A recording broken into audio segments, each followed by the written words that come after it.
Belal Muhammad has the least amount of aura for a UFC champion as there has ever been in history, and out of all the UFC champions I have ranked today, he comes in at last spot at number 8. And why is this? Is because look at this picture right here. We have Belal Muhammad getting called out by Shavkat Rakhmonov, and on his way to the octagon for their face-off, the security doesn't even recognize him and know who he is. So they're giving him trouble and not letting him come into the ring. Now there's more to it than that. We could go down the line. He's a boring fighter. And out of his 9-year career since 2016, he has had 2 wins that are not by decision. He had, I believe, 1 submission and 1 TKO.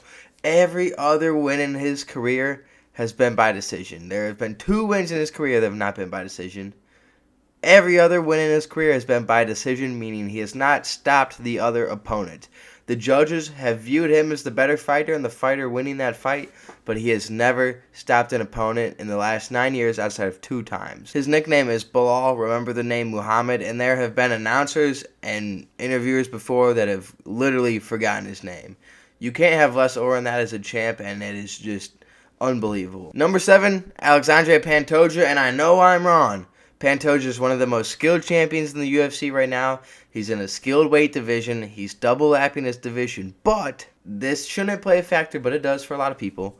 He is in the smallest weight division for men, and it's just not viewed as cool by the casual fan. And on top of that, I have never seen a cool edit of Pantoja. I've never seen a cool clip of him on the mic trash talking to anyone or any cool one-liners. And I've never seen a cool TikTok or Instagram edit of Pantoja with like a little song and a knockout. I've never seen it. Never seen it. And I doom scroll all day. Number 6, we have Merab Devalishvili, and I know he's on an impressive run through his division as well, but we have 1 win in the last 8 years for him that is not by decision. That's just equally as bad as Belal Muhammad. He's not stopping his opponents. The judge is viewing him as the better fighter, but in a fight to the end, they're both walking away, or Merab's just sitting on top of him holding. If we look more into it, he is a crash out, which is funny. Not for the aura, but it's entertaining. And he's a funny troll, like when he's pointing at Umar Nurmagomedov and he's beating him.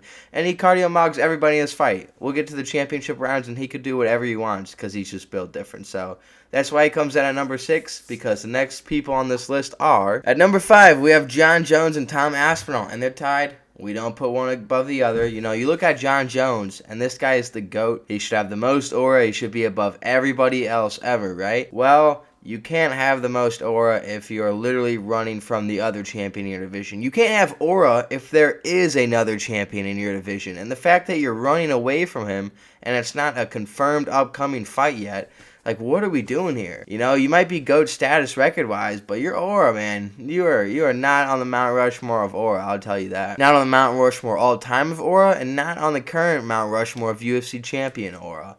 And as for Tom Aspinall, he is gaining aura.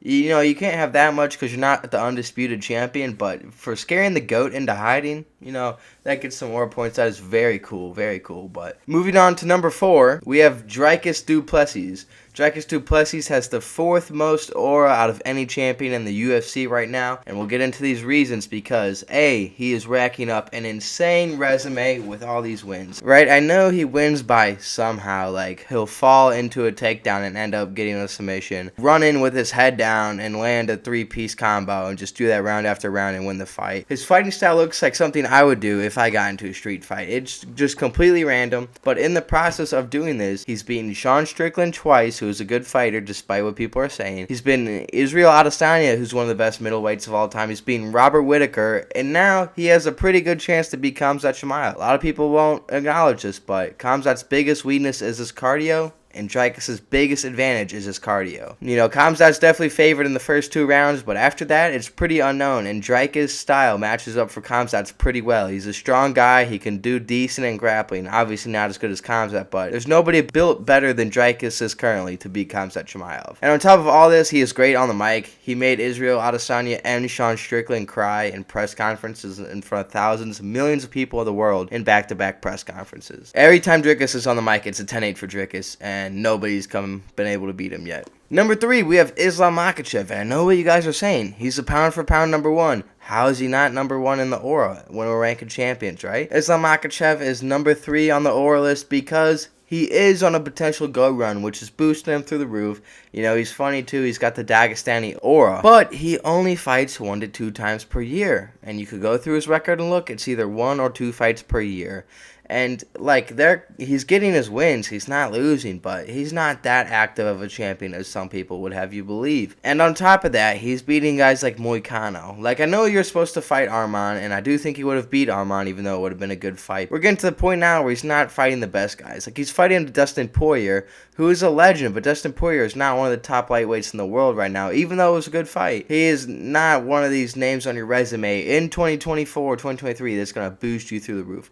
Islam Makhachev is too far in his career. He needs to be fighting Arman Sarukian, and then he needs to move up. So, what could help him on his aura chart right here is he needs to move up for double champ status, or he needs to destroy Ilia Topuria's hype. Because Ilia Topuria is one of the most hyped up champions right now in the UFC. People think he's going to go on this crazy run.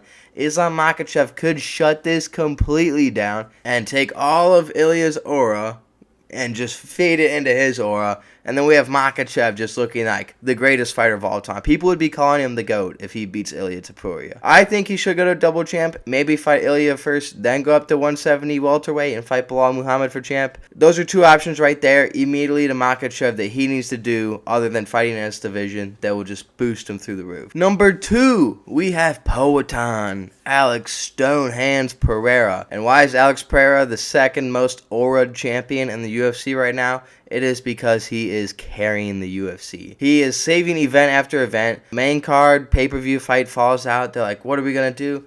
Call up Shama. He'll fight whoever, whenever, except maybe Magomed, and he'll win. Now, why is he 2 and not number 1? Because he may have been ducking Magomed. He's fighting him now during Ramadan, which is an interesting tactic, but he is winning every fight by KO. He's the opposite of Belal and Merab, guys.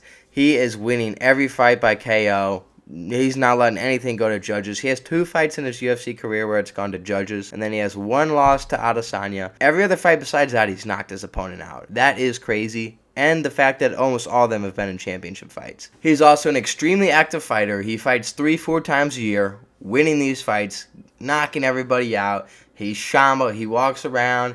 He does the He has the sickest edits I've ever seen on Instagram.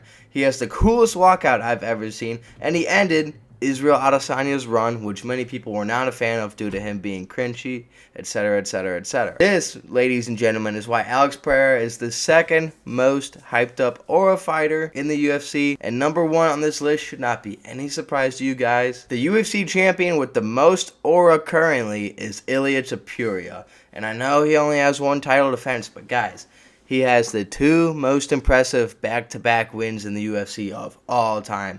He beat this champ, Alexander Volkanovski, who's champ for 1,200 days. That is 3-4 years of a reigning champ. Ilia Topuria comes in and knocks him out. This isn't a decision win like Belal Muhammad's doing. He comes in and knocks him out. And then Max Holloway, a nightmare matchup, taller guy, one of the legends of the sport in his prime, comes to challenge Ilia Topuria.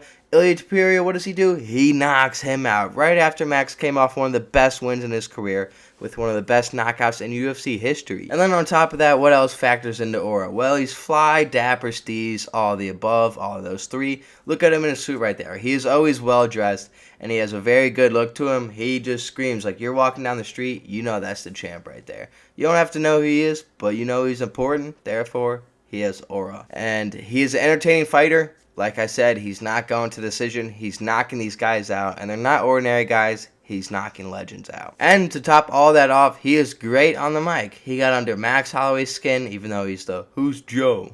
Who is Joe? He's great on the mic. He talks trash to all of his opponents, to Volk, everyone. Going into the fight against Volkanovski, Volk is the best featherweight of all time. And Ilia Topuria just belittled his whole career, got under his skin. He was doing the same thing to Max, saying these guys aren't good. He's calling everybody out. And he has that smirk to him. You know he has the confidence and he has the mic capabilities that makes him a superstar. And that is why Ilia Topuria has the most aura in the UFC right now. Let me know what you guys think. What did I get right? What did I get wrong? Let me know in the comments below.